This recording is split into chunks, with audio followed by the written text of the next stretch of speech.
Hello there, World of Tankers. Welcome to the channel. I'm of course your host, the Droodles Blitz, and in today's video, we are yet again breaking into another massive change of update 8.5 that has just been released. Now, obviously, there are many big changes in the update. The Persian got around 350 DPM, the Tiger 2 went up 300, and the Carnarvon is now the highest DPM Tier 8 and Tier 9 heavy in the game. However, a change I bet you did not know about is on the WZ-111-1GFT. This is a Tier 8 Chinese tank destroyer, among one of the least popular lines in the entire game. And while this may not be a very ground line, this Tier 8 is a fantastic vehicle. I made a couple videos on this tank here and there, and every time I played it just feels so nice. The gun is a 130mm. Its dispersion is .308, which is pretty accurate judging how large the caliber is. Its DPM is good at 2540, and it's got a fantastic aiming time of 3.4 seconds. Its standard pen at 260 and premium pen at 360 is enough to butter through any frontal armor. You'd barely even need to load the heat shells, but if you do,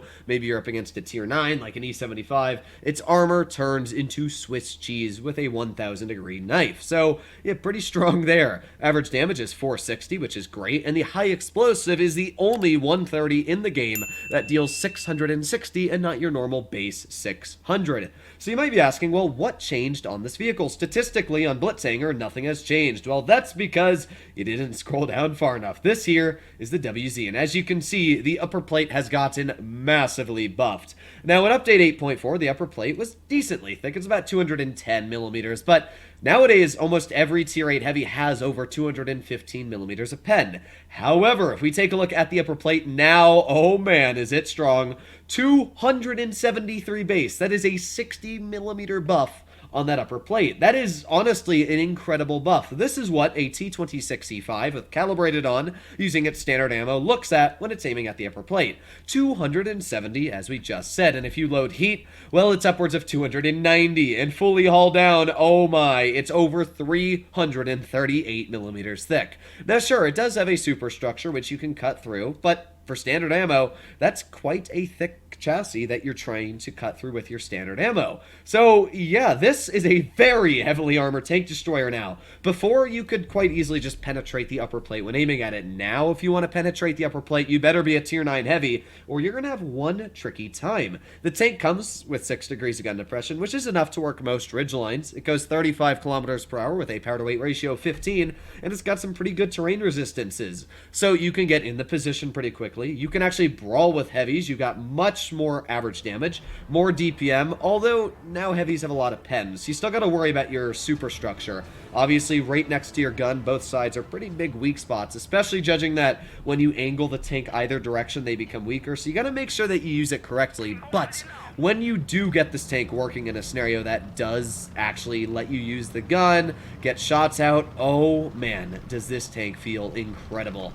So obviously, I'm going to be pushing up this hill here, using my 6 degrees just enough that I think I should be able to work this hill, but we're going to find out. We go 35, and their fastest heavy tank is maybe the Samwa. Apart from that, they got an AMX 5100, but I really don't expect to see that thing frontlining. If it does, it's probably not going to go all too well for the vehicle. So here we go into position. We got the M6 over here. Now, the M6 is a very, very deadly tank, one that I really don't even want to play with. Let's aim it on that AMX, though. Nice tap for 449 straight into that vehicle. And, yeah, I doubt that guy really enjoyed that too much. So let's reload again. I hope that the M6 doesn't try shooting me, but it looks like he's just going to cut right through us. Yeah, as you can see, superstructure, when you're aiming at it with that high amount of penetration, you're probably going to cut through every time. But just look at how much pen I have when I'm aiming at a Samwa. Its armor is literally turned into butter. There is one issue with this tank. I am a tank destroyer, and tank destroyers do not have a lot of hit points. In fact, I am already a one-shot, and if that M6 decides to drive over the hill, I will be a no hit point tank, which will kind of suck for me. So I got to be careful there. The AMX 5100's coming off to the side. We do have that Wotb over here as well, so I've got to be extremely careful. My whole team is basically down below, and that M6, if he just tries shooting me in the side, will easily finish me off. So I'm going to push up. So hopefully I don't get shot on the side by that M6. I'm really, really hoping he doesn't. Oh, can we pen that guy in the lower plate? Oh, you bet we can. 394 hit points taken right off of him.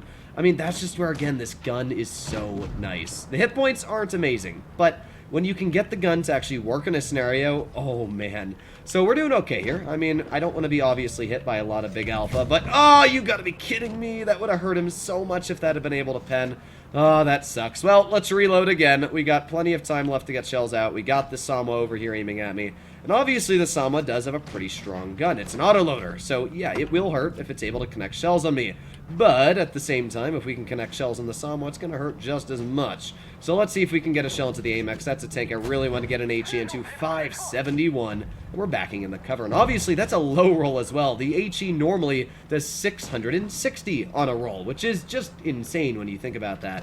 So what am I going to do here? Well, let's see if I can get a shell into the Sama's side. HE, no, but you know what? 461, I'll take it. It's just shy of an average roll. This game is a perfect example to showcase what you can do in this tank. You can get some really strong games out. Now, I'm hoping that ISU does not shoot me, but it's probably going to be a shot right in the rear. Yep. I was hoping that, you know, he was going to try and deal with the tanks that are rushing him, but with my luck in Blitz, yeah, the ISU would rather not do that, apparently. Either way, I'm hoping that my team is able to come out with this victory. Come on, dude. I believe in you. ISU, don't kill him. Oh, that sucks. Well, now it's down to a Black Prince, and honestly, I'm going to take the blame for this game. I should have realized that the ISU, knowing my luck, would have gone for me, so because of that, looks like this, yeah, this is the end. Well, that is one defeat, but yeah, I'm going to take the blame for that. I didn't expect him to go for me, but when you play Blitz, you got to expect the player to be bad and not shoot at tanks that are the threat. That sucks. Well, let's watch this guy get demolished. There you go, taken out. That really, really sucks. How much damage did we do this game, though? That's always the good question that I want to know. And we did. Bum, ba, dum, bum, bum. Is it going to tell me? Yeah, 2,700. Not too bad. I mean, we still hit top on the team. Our IS-5 was, yeah, we're just not going to look at that. And we'll get into another battle, see if we can do better. But yeah, I definitely should have just gone for the ISU. I was just hoping that he wouldn't go for me, but by the time I realized he was, it was way, way too late. So, as you saw from that first game, the tank did well.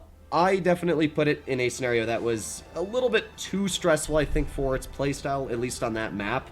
I mean, we got penned by that M6 and he high rolled us at 450, and that took off already a pretty big chunk. I do wish that Wargaming gave it a little bit more hit points as well, because while the armor is great and all, when you go up against tanks, especially in Tier 9, you gotta be really, really cautious with your hit points. So hopefully our team's gonna do well. What does the enemy team have? They got an IS-8, K91, ST1. That's already a very deadly lineup for this tank.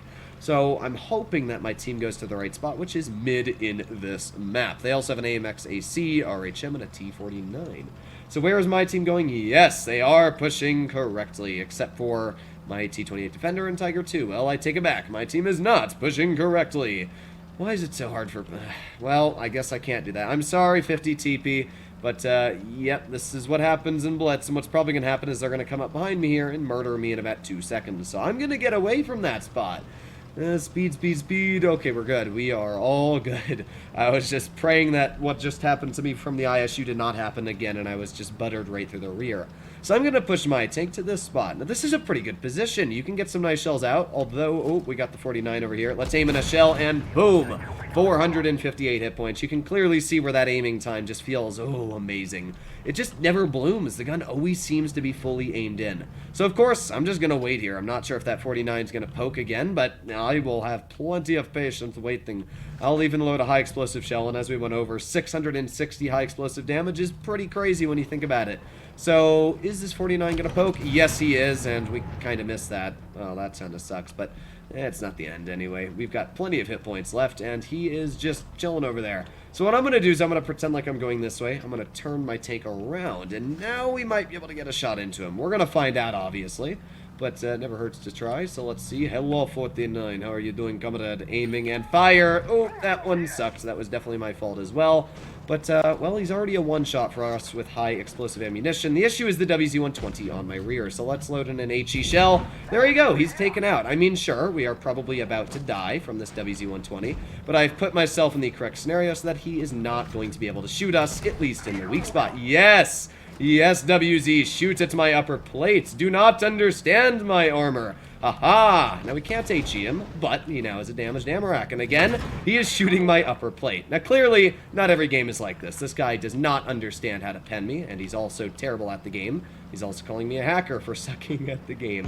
That's great. But as you can see, the upper plate on this tank is fantastic. So it can do well. And that buff literally caused me to live. Those 2 shells would have penned me previously with that tank's 220 standard pen, and that would have been the end of my battle. So clearly the changes have helped this tank a lot. I'm not going to complain. Speed is key. Come on, speed, speed, speed. We got the ST1, the IS-8 over here. These vehicles are probably going to get a clear on, yeah, the ST1, so I'm hoping I can get a shell onto this IS-8, maybe even an HE. Oh, yes, 705.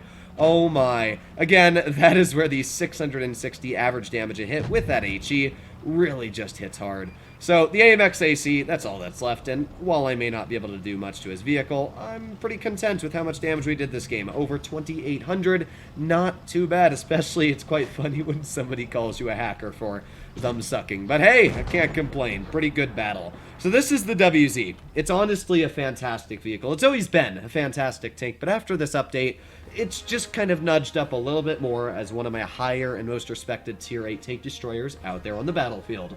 Hopefully, all of you learned something new, not to shoot at the upper plate of this tank like that WZ did, and you know that this tank can be quite fearsome. If you want to take it out, as we went over, you just shoot it in the superstructure.